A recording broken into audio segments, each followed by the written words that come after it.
Dante's Inferno, Canto number 11.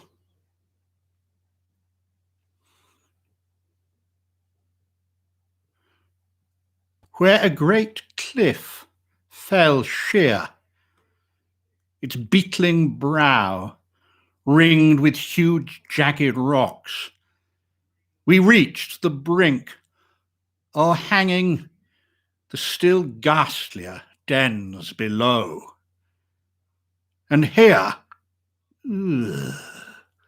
so overpowering was the stink the deep abyss threw off, that we withdrew, staggered, and for a screen were forced to shrink behind a massive vault where, plain to view, stood writ, "I hold Pope Anastasius, lured by Photinus from the pathway true."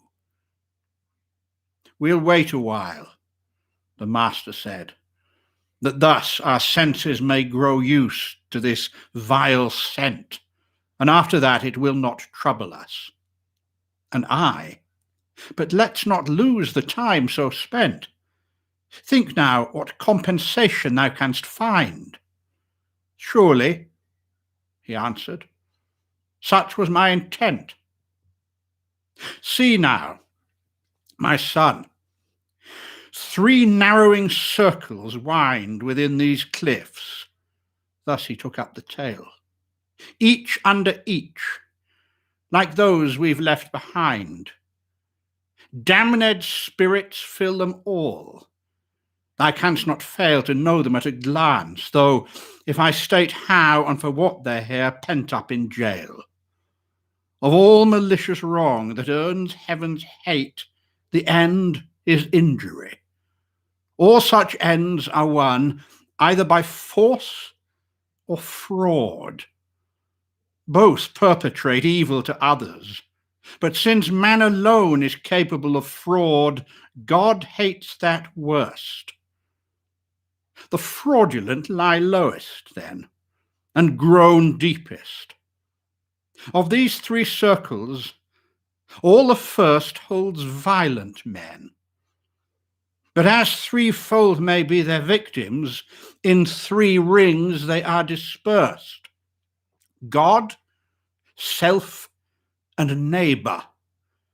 Against all these 3 force may be used, either to injure them or theirs, as I shall show convincingly. Man on his neighbour may bring death or mayhem by force, or damage his chattels, house, and lands by harsh extortions, pillage, or fire and flame. So murderers, men who are violent of their hands, robbers and plunderers, all find chastisement in the first ring, disposed in various bands. Against themselves, men may be violent, and their own lives or their own goods destroy. So they in the second ring in vain repent, who rob themselves of your world, or make a toy of fortune, gambling and wasting away their purse, and turn to weeping what was meant for joy. Those men who do violence to God, who curse and in their hearts deny him, or defame his bounty and his natural universe. So the third ring sets its seal on the double shame of Sodom and of Cahor, and on the speech of the froward heart, dishonoring God's great name. Fraud, which gnaws every conscience, may be a breach of trust against the confiding, or deceive such as repose no confidence. Though each is fraud, the latter sort seems but to cleave the general bond of love and nature's tie. So the second circle opens to receive hypocrites, flatterers, dealers in sorcery, panders and cheats, and all such filthy stuff with theft and simony and barratry. Fraud of the other sort forgets both love of kind, and that love too, whence is begot the special trust that over and above.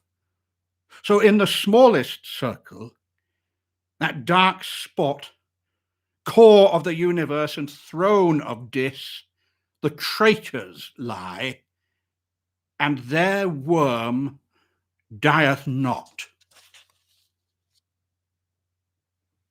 Master, said I, how clear thy discourse is. It makes this gulf's arrangement plain as plain, with all its inmates. I quite follow this.